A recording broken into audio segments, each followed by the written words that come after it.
नंद नंदन श्याम सुंदर दीन के आधार। नंद नंदन श्याम सुंदर दीन के आधार। आप दाता मैं भिखारी, भीख दो रुचि जान के। आप दाता मैं भिखारी, भीख दो रुचि जान के। कर जोड़ कर मांगो यही सरकार का दीदार हो। कर जोड़ कर मांगो यही सरकार का दीदार हो। नंद नंदन श्याम सुंदर दीन के आधार हो। नंद नंदन श्याम सुंदर दीन के आधार हो। नंद नंदन श्याम।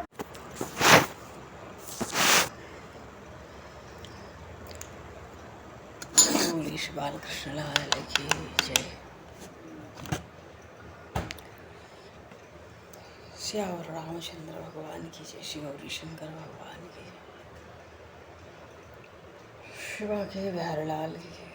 वृंदावन वृंदावन की जय। सब संतन की जय। सब भक्तन की जय। सदगुरुदेव भगवान की जय।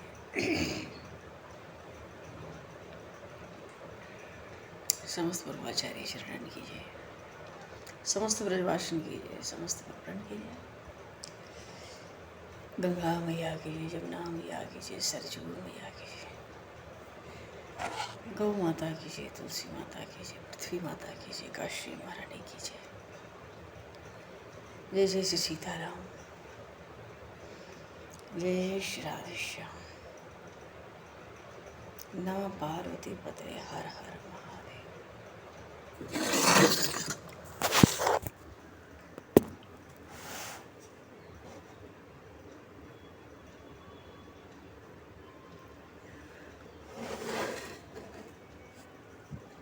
अनंत कोटि ब्रह्मांड नायक सर्वेश्वर पूर्ण परात्पर ब्रह्म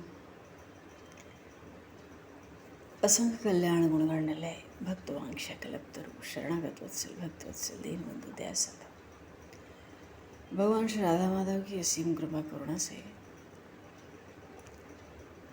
84 कोस ब्रजमंडल धाम के हृदय स्थल श्री धाम वृंदावन से महापुरुषों की भावमयी सन्निधि हनुमान जी महाराज की मंगलमय भाव में उपस्थिति एवं आप सभी श्रद्धालु भक्त वैष्णवों की मंगल सन्निधि में मानव जीवन का सर्वोत्कृष्ट फल भगवत गुणगान भगवत स्मरण का आनंद हम सभी भगवान श्री बालकृष्ण की बाल लीलाओं द्वारा प्राप्त करने जा रहे हैं। सर्वप्रथम आप सभी भक्तजनों के श्री चरणों में भगवत भाव से सादर वंदन सादर नमन आप सभी को यथायुक्त जय श्री राधे। जय जय श्री राधे। हरि शरण।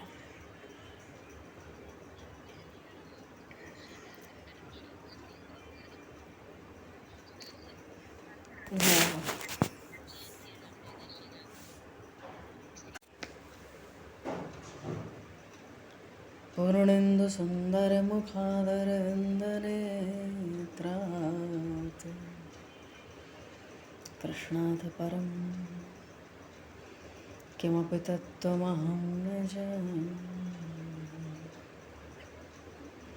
कृष्णाथ परम किमपि तत्त्वमहं न जाने।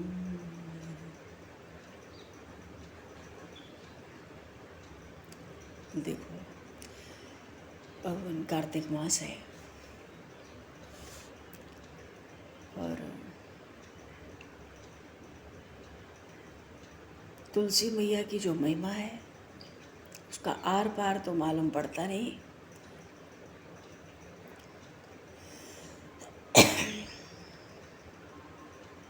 स्कंद पुराण के काशी खंड में यमराज अपने दूतों को उपदेश देते हैं हरि भक्ति विलास में तुलस्य अलंकृत ये तुलसी नाम जापका है। हे दूतों, जो भी मनुष्य तुलसी की लकड़ी से सुशोभित है या तुलसी के नाम का उच्चारण करता है, तुलसी वन पाला ये ते त्यज्य दुर्तो भटा।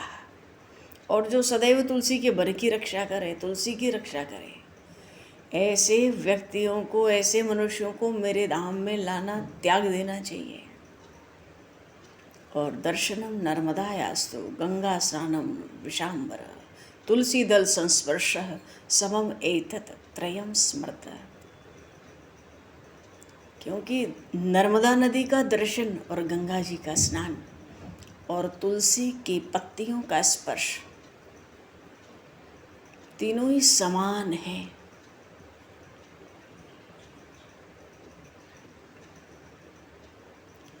अब कोई तुलसी जी को पौधा लगावे, रक्षा करे, दान दे, दर्शन करे, स्पर्श करे, तो उस मनुष्य के शरीर, मन और शब्दों द्वारा जो अर्जित पाप है, मनसा वाचा कर्मणा, जलकर राख हो जाते हैं।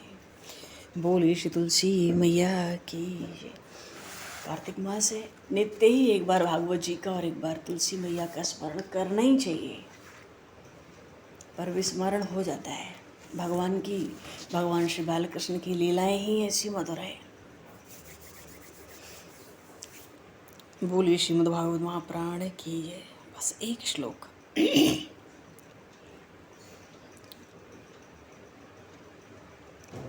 अर्हब जनाव चरणैश शणयोर भक्त्वा चेतो मलानि विदमेद गुणकर्म जानी तस्मिन् विशुद्ध उपलभ्यत आत्मतत्वं साक्षात् यथामल दृशो सवृत्ति प्रकाशः।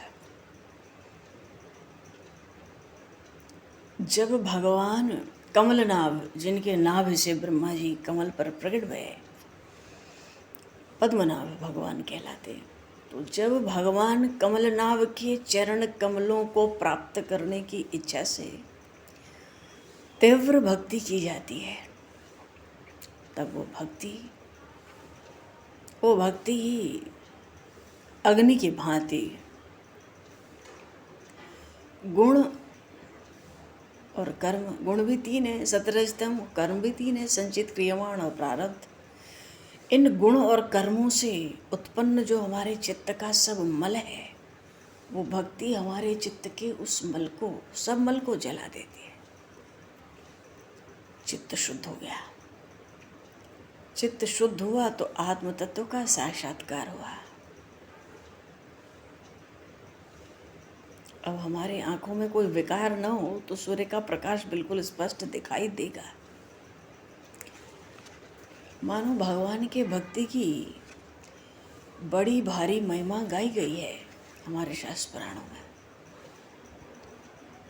फल की अभिलाषा छोड़कर सब कुछ उन विश्वात्मा परमात्मा को समर्पित करना, गोपियों का ऐसा ही भाव है।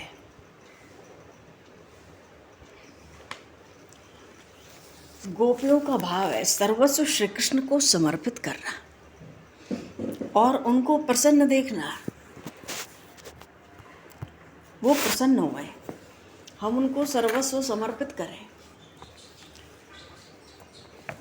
मैया यशोदा ने उन नंदनंदन श्याम सुंदर को, बालकृष्ण भगवान को ऊखल में बांधने का विचार किया। पूर्व प्रसंग में चर्चा आई कि उसका कारण था गोपियों का इतना उलाहना, इतनी शिकायतें। और जब मैया प्रत्यक्ष देखेगी कि हाँ भाई ये बातें तो सब ठीक हैं, क्यों घर में ही उत्पात हो रहा है, तो मैया ने विचार किया कन्हैया का व्यवहार मुझे सुधारना चाहिए। मैं उसकी मैया हूँ, मेरा बालक है।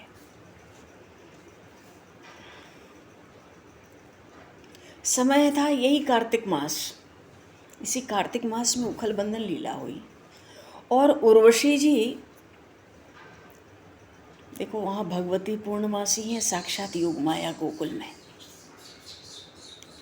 आकाश में भी देवताओं का कोई भी विमान उनसे आज्ञा लिए बिना गोकुल के आकाश में नहीं आ सकता। और जब महालक्ष्मी पूजन होता है दीपावली के दिन, पीछे इंद्र का यजन होता है, देवराज इंद्र का। पुरानी परंपरा थी, क्योंकि गोवर्धन पूजा पीछे ही होती है दिवाली के।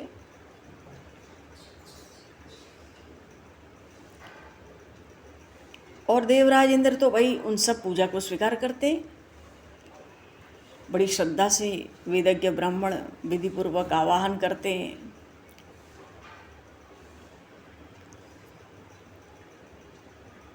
उनके तो 1000 नेत्र हैं। उर्वशी जी को लगा इस समय वो तो अपने यज्ञ के अनुष्ठान का फल लेने में व्यस्त रहेंगे आने वाले समय में। तो जब देवराज इंद्र व्यस्त रहेंगे तो हम स्वर्गलोक की अप्सराओं को अवसर मिलेगा ना, फुर्सत मिलेगी। तो मैं अपने पितृचरणों का प्रत्यक्ष दर्शन अगर पा जाऊं गोकुल जाकर, तो क्या पूछना है। अच्छा, उन पितृचरणों के दर्शन के लिए वो बद्री नारायण भी जा सकती थी। क्यों? भगवान नारायण तो अनंत काल से तपस्या में हैं और अनंत काल तक तपस्या में रहेंगे। पर उन्होंने सोचा कि हूँ तो मैं उनकी पुत्री, उनकी हृदय से प्रकट हूँ, उन्होंने स्वयं प्रकट किया। बद्रिकाश्रम वो जन्म स्थान भी है, जननी जन्मभूमिश्च, तो दोनों लाभ होगा वहाँ जाके। पर वो तपस्वी है ना। अब मैं उनकी पुत्री हूँ, अगर मैं बद्रिकाश्रम उनके आश्रम जाऊँ उनके चरण स्पर्श करने, तो प्रसन्न नहीं होंगे। और चरणों की वंदना करूं, सौभाग्य मिलेगा नहीं, आंख बंद रहेगी, तपस्या में बैठे होंगे।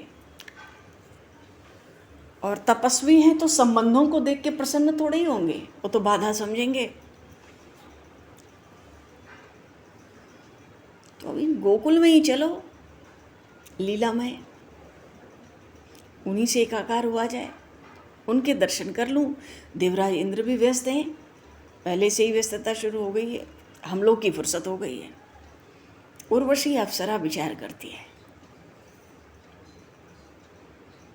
पर उसमें भी तो एक बाधा लगती है उर्वशी जी को।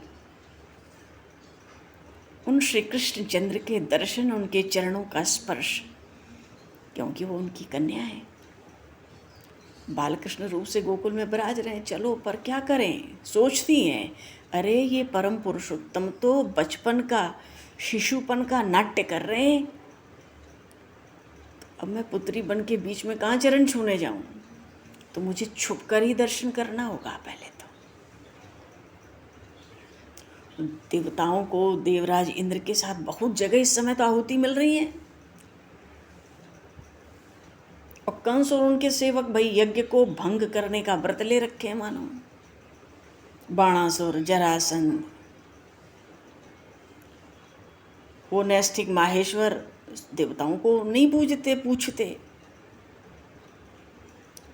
तो विधि पूर्वक अगर श्रुति सम्मत, वेद सम्मत देखा जाए ना, तो उर्वशी को भी पता है कि सबसे विशेष सत्कार देवताओं का इस समय ब्रज में होता रहा है। और बड़े बड़े ऋषि मुनि महर्षियों ने इस ब्रज में ही तो इस समय शरण ले रखी है। क्यों? परम पुरुष प्रकट है। वो तो जहाँ देवता देवराज इंद्र जाएंगे वहाँ देवता जाएंगे, और हम अप्सराओं का यज्ञ स्थल में, यज्ञ के स्थान में कोई काम तो है नहीं। गोकुल के लिए आधी रात में चल पड़ी। अब देवलोक का 6 महीना यहाँ की सुबह और शाम होती है, फिर देवलोक का 6 महीना शाम की सुबह हो जाती है।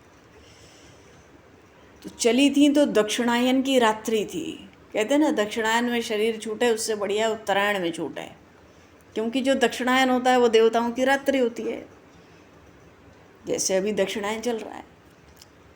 और जो दिन होता है वो देवताओं का उत्तरायण होता है, 6-6 महीना। गोकुल चलो आ गई, आधी रात बीती, कौन ढूंढेगा भी, कौन पूछेगा भी। देवराज इंद्र खुद व्यस्त है। कल्प भेद से कुछ कुछ लीलाओं का क्रम में अंतर होता है। तो बता रहे हैं कि महारात्रि है भगवती महालक्ष्मी पूजन की। अच्छा, जब ब्रज पहुंची तो आस ब्रज की सारी भूमि उनको मणिमय प्रकाश से प्रकाशित दिखती है। पहले तो उनको लगा ये दिवाली मनाई जा रही है क्या, पर दिवाली नहीं थी।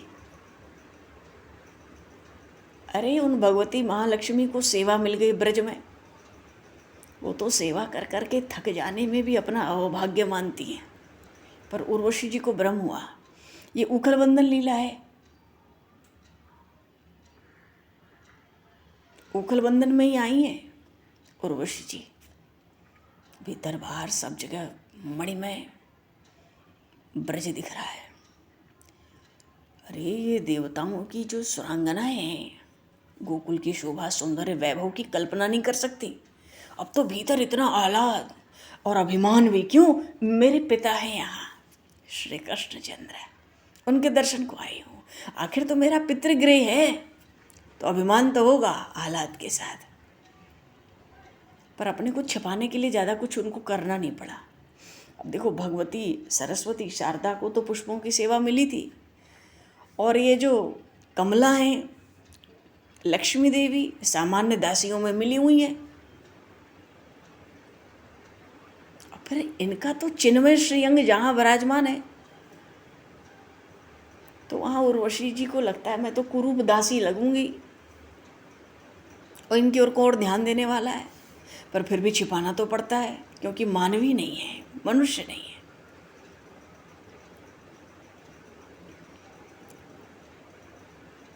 सब व्यस्त हैं, खूब आनंद हो रहा है। या तो दिवाली आ रही है या दिवाली बीत गई है, क्योंकि दिवाली के पहले 5 दिन भी दीपमालाएं खूब चलती हैं। हमारे पुराणों में ऐसा वर्णन मिलता है। तो खूब दीपमालाएं हो भी रही हैं, गोप गोपियों का उल्लास भी अपार है। देखते हैं छोटे छोटे नन्हे नन्हे शिशु अपने तो नहीं दूसरों के दरवाज़ों पर जाकर दीप सजा रहे हैं। अरे ये तो सर्वेश हैं, ये मेरे परम पिता, पहचान गई।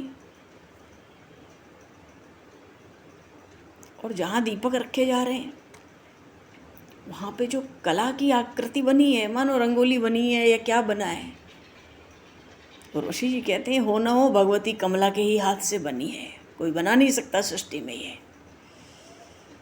और फिर वो ये भी सोचती है मैं तो पुत्री हूँ, अपने माँ की कृति उनकी करनी को पहचानने में भूल थोड़ी कर सकती हूँ। ये तो साक्षात लक्ष्मी के हाथ से बनी है।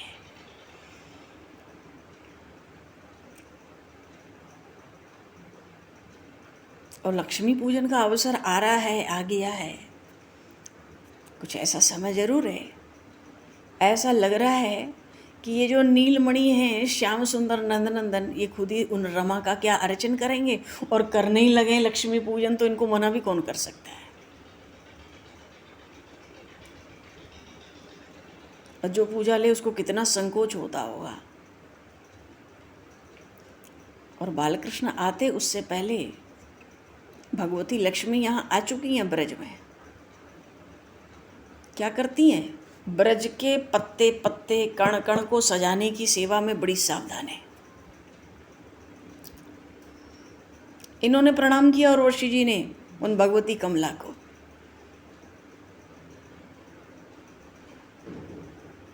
तो उन लक्ष्मी जी ने उर्वशी जी की ओर इशारा किया, इशारे में कहा मानो यहाँ ये सब नहीं है, अब तू आ गई है तो चुपचाप किसी सेवा में लग जा। क्या नहीं है ये प्रणाम वणाम करना, यहाँ कुछ नहीं है। यहाँ तो जो कुछ है श्री बालकृष्ण है। बोलिए श्री बालकृष्ण लाल की है। मानो इस ब्रज में और कोई औपचारिकता नहीं है, और चुपचाप किसी काम में लग जा।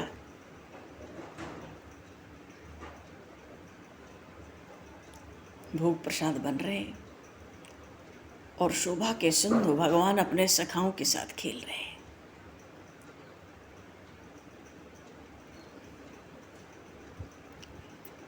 ये समुद्र में रहते हैं ना, भगवान को दूध दही माखन या बताशे हों सफ़ेद सफ़ेद, या कुछ और चीज़ें हों, धान्य हों, खीले हों, मल्लिका के पुष्पों, सहजी श्वेत चीज़ें इनको अच्छी लगती हैं। इतना अभ्यास है क्षीर समुद्र में रहने का, चारों ओर दूध ही दूध देखते हैं। तो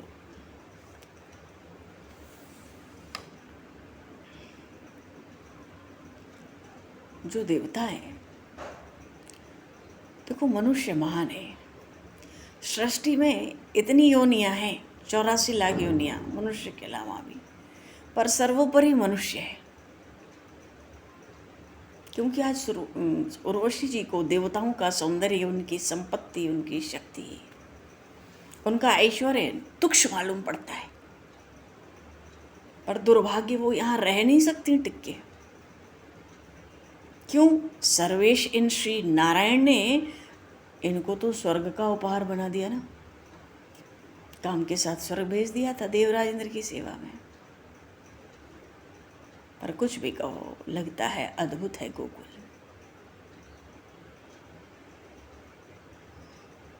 अब सेवा में घुस तो गई, पर करने तो कुछ आ नहीं रहा, अभी समझ तो आ नहीं रहा सेवा क्या करें। कुछ नहीं भी कर रही हैं तो भी कोई ऐसी दृष्टि से इनको नहीं देख रहा है। उनको लगता है मैं तो शरीर से इतनी दुर्बल हूँ कि एक पदार्थ यहाँ से उठा के वहाँ रख भी नहीं सकती, फिर भी सब सहायता करते हैं, सहानुभूति देते हैं। क्योंकि सबकी खुद की इच्छा है, वो अधिक से अधिक काम कर ले, हर आदमी सोच रहा है, दूसरे सब विश्राम करें। उर्वशी जी को कई लोगों ने टोका भी नंद भवन में, अरे तू इतनी जल्दी थक जाती है, तू विश्राम क्यों नहीं कर लेती थोड़ा? अब किसी को क्या पता ये कौन है। इतने में मैया यशोदा अपने बालकृष्ण को सुलाकर, उनके अंक के धनी है, उठी। रात्रि का समय आरंभ हो रहा है। तो ये उर्वशी जी किधर गई? जहाँ बालकृष्ण लेटे थे, क्योंकि दर्शन तो उन्हीं का करना है, चरण स्पर्श अपने पिता का ही करना चाहती हैं, इसीलिए आई हैं। लेकिन भगवती शारदा तो वहाँ पहले से थी, इनको तो पुष्पों की सेवा थी। माँ सरस्वती को हाथ पकड़ लिया उर्वशी जी का, तो इतनी उतावली करेगी ना यहाँ आनंद भवन में तो दूर भेज दी जाएगी। तू दूर से ही इन परम पुरुषोत्तम के कभी कभार दर्शन कर लिया कर, चल। मानो एकांत में मैया सुला के गई है, क्या मैया की दृष्टि नहीं है? दूर रह, नहीं तो भागना पड़ेगा तुरंत यहाँ से। क्यों? बालकृष्ण को मैया इतने प्रयत्न से सुलाती है, और फिर वहाँ जाके कोई खटपट करे या कोई पहुँचे, मैया को सहन नहीं होगा। हाँ, भगवती शारदा समझाती है। उर्वशी जी बालकृष्ण के दर्शन कर रही है, सोच रही है ये आनंद घन केवल सच्चिदानंदमय विग्रह है, पर कैसी विचित्र लीला। नेत्र बंद करके निद्रित दिख रहे हैं, निद्रा ले रहे हैं। और इनकी निद्रा कौन नहीं जानता सृष्टि में? ब्रह्मा जी से पूछो। जो योग निद्रा होती है वो भी इन शेषशाही भगवान श्री नारायण की पलकों का स्पर्श भी कर लेती है तो प्रलय आ जाता है। बोलिए श्री कृष्णचंद्र भगवान की जय। ये निद्रा लेंगे? वो ब्रह्म की पराशक्ति निद्रा लेती है। श्री जानकी मैया ने एक बार अयोध्या में पलक लगाई थी, राज्याभिषेक से पूर्व जब जागरण करना था। क्या क्या हो गया उतने में, अयोध्या में सब हो गया, क्योंकि देवताओं के काम बनाने थे। और ये योग निद्रा लें, भगवान तो लेते भी हैं, पराशक्ति नहीं लेती है, आद्य शक्ति वो भी नहीं लेती है। और भगवान तो शेषशाही हैं, अगर कहीं पलक भी चपक भी गई, आपस में पलक लग भी गई, स्पर्श भी हुआ तो प्रलय। ये तो इनकी योग निद्रा है। और ये बालकृष्ण सो रहे हैं, परम आश्चर्य। उर्वशी जी झांकी का दर्शन कर रही है। कि परम पुरुष सो रहे हैं।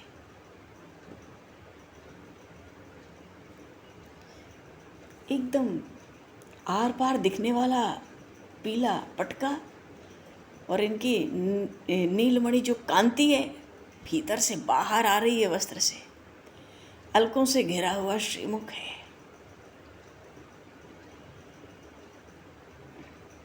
एक टक न जाने कब तक देखती रह गई। सोचती है कुछ भी हो, पुत्री है, पिता के घर में असावधान तो हो ही जाती है। क्यों बार बार मैं भूल जाती हूँ ना। सोच रही है कि मैं तो यहाँ सेविका के रूप में हूँ। सुध बुध खो जाती है उन प्रभु का दर्शन करके। और भगवती शारदा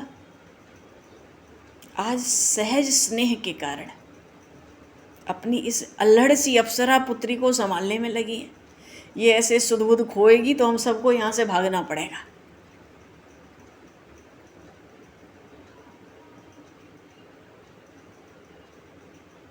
अच्छा, मैया गई,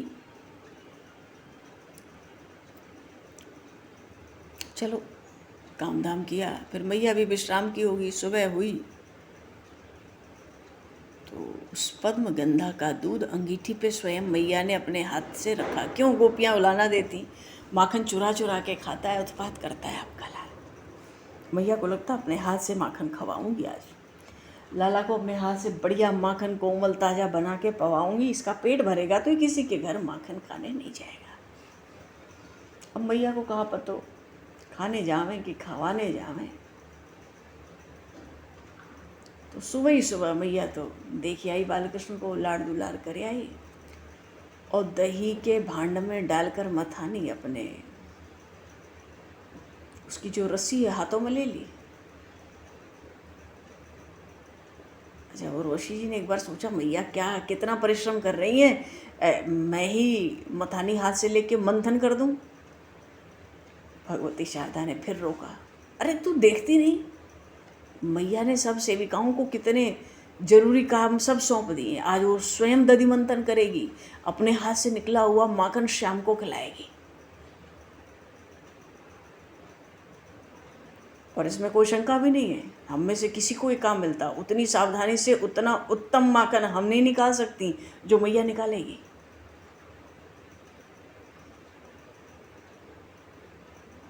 और उसमें भी इनके जो लाल हैं अत्यंत अल्प माखन खाते हैं, नेक्सो बिल्कुल, अंगूठा और तर्जनी के बीच में जो आ जाए 2-4 बार मुंह में डाल लिया हो गया।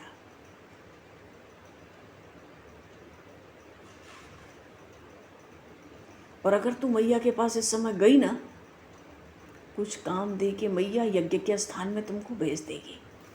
कारण क्या है, गोवर्धन पूजा से पूर्व जो इंद्र की पूजा होती थी ब्रज में, बड़ी विधि पूर्वक कई दिनों से महीनों से तैयारी चलती थी, महीने 2 महीने पहले से। इतना भव्य पूजन देवराज इंद्र का नंद बाबा करते थे हर साल। तो शारदा जी ने कहा यहाँ जो खड़ी है ना, यहाँ से भी यहाँ कोई काम दे देगी मैया, सेविका तो पहले ही बनी है, काम लेके यज्ञ स्थान में जाना, जो झांकी दिख रही है वो भी ना दिखाए। उर्वशी जी ने भगवती शारदा को सर झुकाया, बात ठीक है।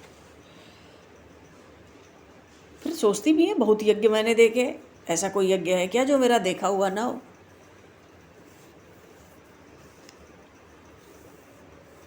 चलो, देवताओं का भोग, देह का भोग शची की अपेक्षा, शची इंद्राणी है। और ऋषि जी कहते हैं इंद्राणी से भी ज़्यादा मैंने इस विलासी सुरपति को देखा है और इसको अपने वश में रख सकती हूँ शची से ज़्यादा, देवराज इंद्र को। हाँ, अलग बात है कि देवताओं की सभा हो, भले शची के समान इंद्र के सिंहासन पर न बैठ सकूं, पर देवराज इंद्र अगर यज्ञ में जाना ही हो उर्वशी को तो आग्रह टाल थोड़ी सकती, इतनी शक्ति देवराज इंद्र में नहीं है। उर्वशी स्वर्ग की ऐसी अप्सरा, अरे भगवान नारायण ने उपहार दिया है स्वर्ग को। अच्छा, जब मैया दधि मंथन करती है ना, तो यशोदा मैया इन उर्वशी जी की कौन है? दादी तो वही पितामही। सोचती हैं कि अभी अपने पितृचरण के तो स्पर्श नहीं किए, कम से कम अपनी इन पितामही मैया ये जो हैं इन्हीं के चरणों का दर्शन कर लूँ, प्रणाम कर लूँ। क्या उपाय करूँ, कैसे चरणों का स्पर्श इनके प्राप्त होगा। अरे ये ब्रजेश्वरी माँ यशोदा, इस समय तो जो सर्वेश्वरी हैं वो भी इनको माता मानकर मस्तक झुकावें, और इनका सौंदर्य धन्य है। माँ यशोदा का सौंदर्य है। अप्सरा उर्वशी देख रही है। क्यों, बालों में तो मल्लिका की माला, उसके पुष्प बीच बीच में से कहीं कहीं से टूट कर गिर रहे हैं।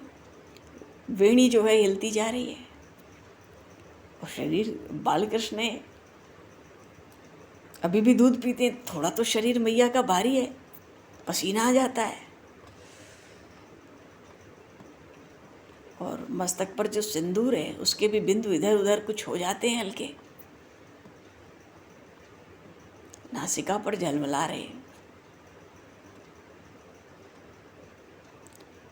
और कानों में जो मणिकुंडल है, ऐसा लगता है मैया के गालों पर कपोलों पर चंचल हो रहे हैं। और मैया के दधिवंतन में तो वात्सल्य झर रहा है जी। दोनों हाथ चल रहे हैं, रस्सी खींचती जाती है मैया।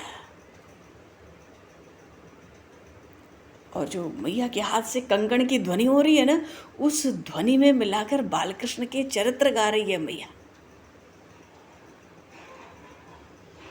और जो मैया गीत गा रही है ना, हाँ, उर्वशी सोचती है मैं स्वर्ग की सर्वश्रेष्ठ अप्सरा होने पर भी ये स्वर, ये संगीत, ये काव्य क्या मेरी कल्पना में कभी आता?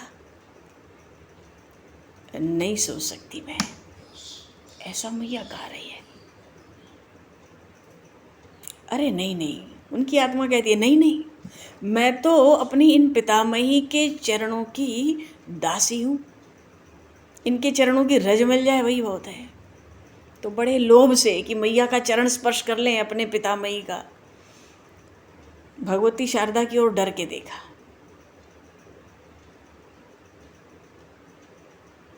और उन शारदा से कह भी रही है भीतर से, आप तो सरस्वती हैं शारदा, क्या मैया का, मेरी इन पितामही का ये जो स्वर है, जो संगीत है, जो काव्य है, क्या आप मुझे दे सकती हो? ये कौन सा संगीत काव्य स्वर है? अपनी इस पुत्री को आपने अभी तक इससे वंचित कर रखा है। मुझे पता भी नहीं, मैं स्वर्ग की सर्वश्रेष्ठ अप्सरा हूँ। उन भगवती शारदा ने भी संकेत से उर्वशी को कहा, मैं तो इन मैया यशोदा के चरणों की रज की कामना करती हूँ। इनके प्रभाव को भी जान लेना मेरे बस की बात नहीं है, तू तो केवल दर्शन कर। चलो भाई।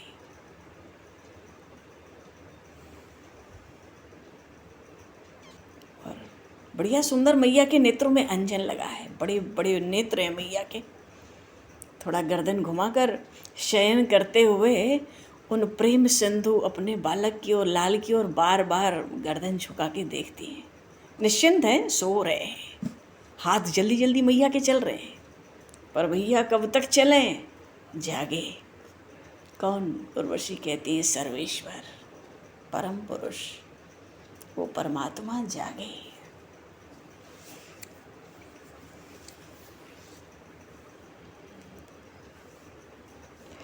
बोले शिवाल कृष्ण लाल की।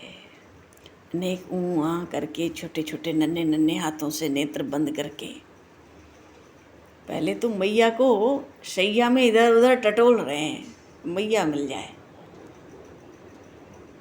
फिर थोड़े शिथिल हुए, मैया मिली नहीं शैया पर, और फिर नेत्र खुले।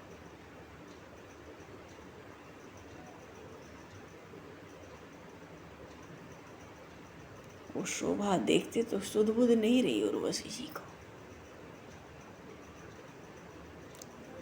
लेटे लेटे ही गर्दन घुमाना चाहते हैं, मैया कहाँ है दिख जाए।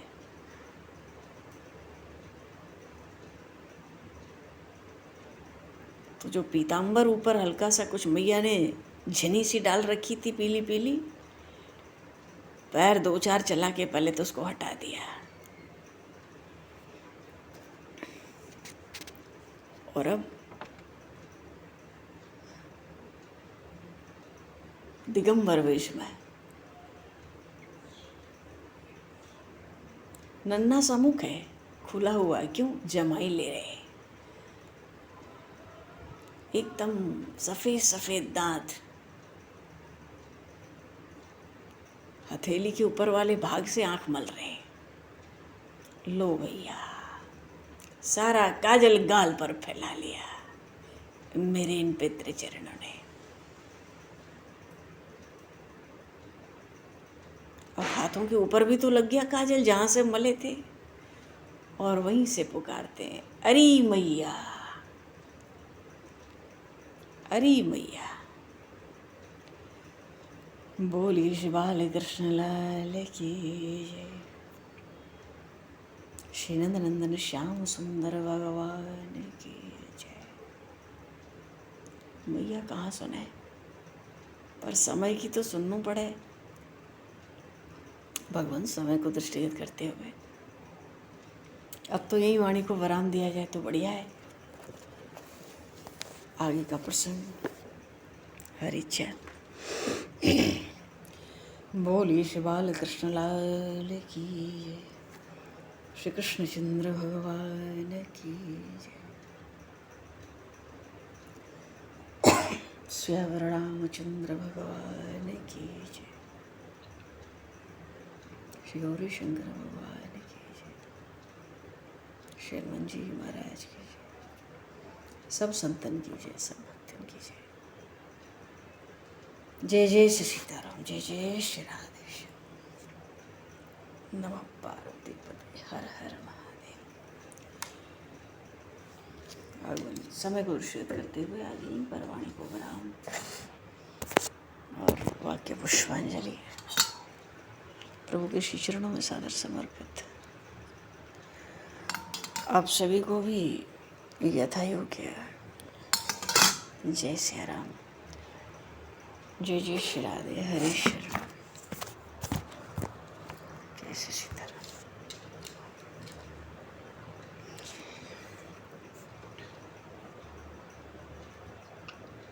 सबको जय श्री गुरु महाराज की जय राधे राधे राधे, जय सिया राम, सबको प्रणाम, जय सिया राम, राधे राधे, जय सिया राम। हाँ, देखो परसों सोमवार है और परसों एकादशी का व्रत है, रमा एकादशी। कार्तिक मास में जो एकादशी आती है उसका और भारी विशेष महत्व होता है। तो सोमवार को रमा एकादशी का व्रत है। हमारे जय श्री गुरु महाराज की जय प्रणाम। जय सीता, जय हो। काची हाँ बोलो, जो कोई आप बोलना चाहें आप बोलो। जय श्री राधे।